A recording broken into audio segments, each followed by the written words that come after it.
Good afternoon. My name is Grant Inaba from Good Real Estate team at Climb Real Estate. Right here with me is Joe Parsons, Pinnacle Capital Mortgage. How you doing today? Hey folks, I'm doing awesome.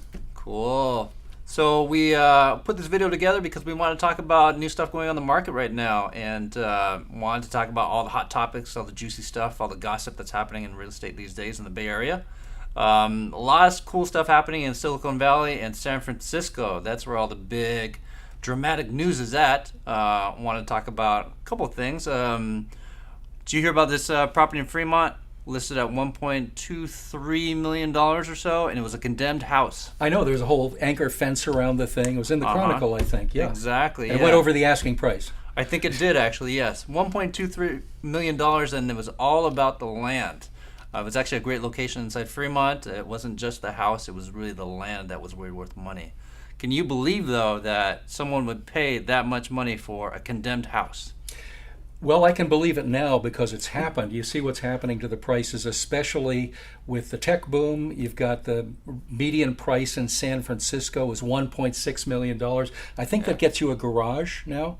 Pretty much, yeah. And a garage where parking is extra. And you've got a lot of money in Silicon Valley, so you've got the young people that are making, in some cases, monster money, and they want to live close to work, so they're coming up into Fremont and Newark, and they're pushing the prices up that way. And have you seen their rents in San Francisco? They're pretty crazy as well. I just read an article that said that over the lifetime, someone's going to spend about $400,000 in rent to their landlord. And I actually did a little bit of math myself, and I'm actually from the old school. I was living in San Francisco maybe back in the 90s or so.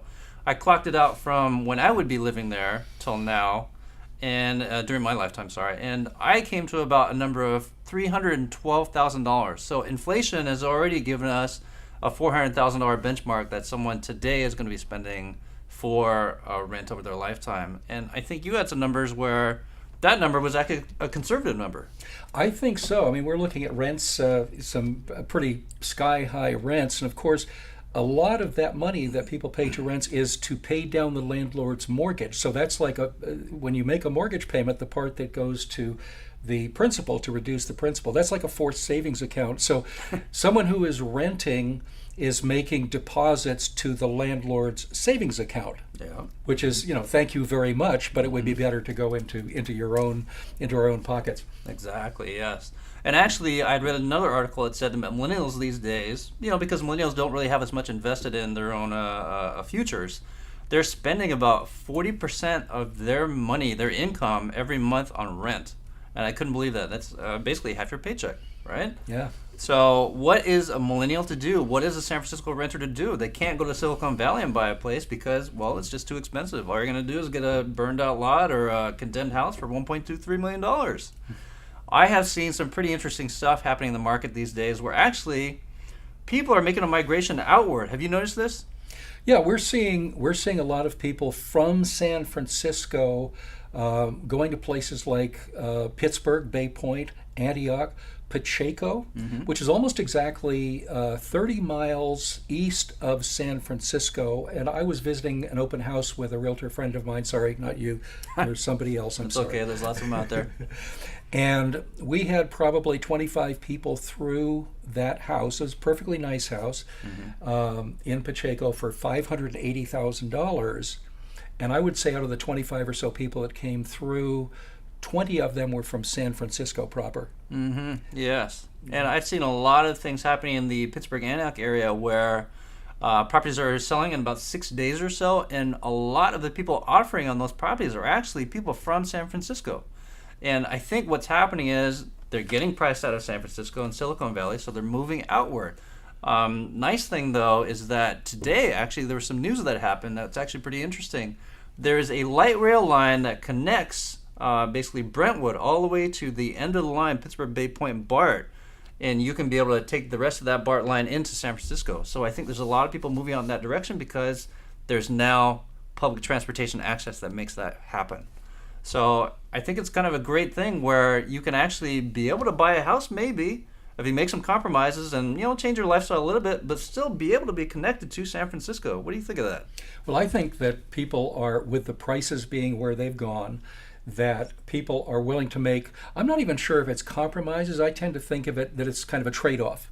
So it would be nice if you work in Cupertino and you don't have $1.5 million to spend on a 3-bedroom, 1-bath house. That a good trade-off is going to, for example, Antioch, and having access to good public transportation, or for that matter, Pacheco, have a nicer lifestyle, pay a lot less money, still have your investment there in the real estate, and build up that equity for the future, and not spend your entire life commuting. Yes, exactly. Or 40% of your income on someone else's mortgage. On a bunch of big, thick stack of rent receipts. Exactly. So how do we do that? How do we actually... we know that there's access. We know that we can actually, figure out a way to still have our San Francisco lifestyle on the weekends and be able to live in a regular house on the weekdays. How do we be able to actually afford that, though? Well, there are a lot of myths about home ownership, what it takes to buy a house, what it takes to get a mortgage.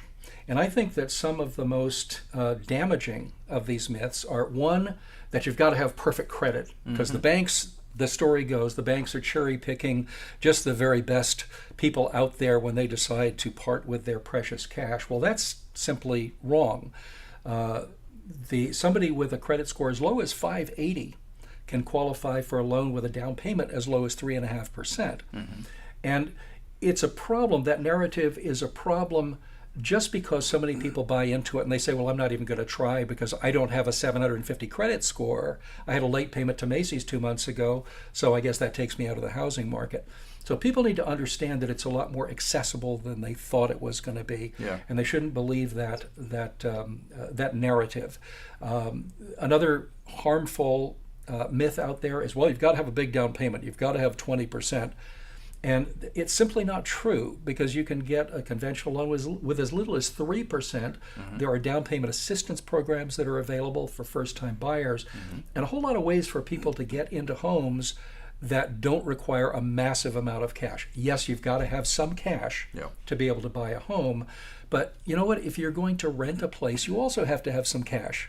First and last, and if you're paying $3,000 or $4,000 a month in rent, that's not a small amount of money to get in the first place. And a job, too. You got to have a job. Well, I got to say, we don't have a workaround for the job part. It's a good idea at least to have some income, although we have actually been able to do loans for people that don't, strictly speaking, have a regular income, but they've got a whole bunch of cash that they're sitting on. We do something called an asset depletion loan, where we treat a lump sum of cash, we convert that into income. We treat that as though it were income. Okay, gotcha. Interesting. But that's a whole other story for another time. Yeah. Well, I mean, that's just a little bit of stuff we want to talk about in the market today, what's going on. Certainly, we'd love to try and do this again. Maybe if you show us some feedback, give us some questions that you want us to answer, then we can go ahead and do that next time. Until then, this is Joe Parsons from that's Pinnacle Grant. Capital Mortgage, Climb Real Estate, good real estate team. See you later. Take care.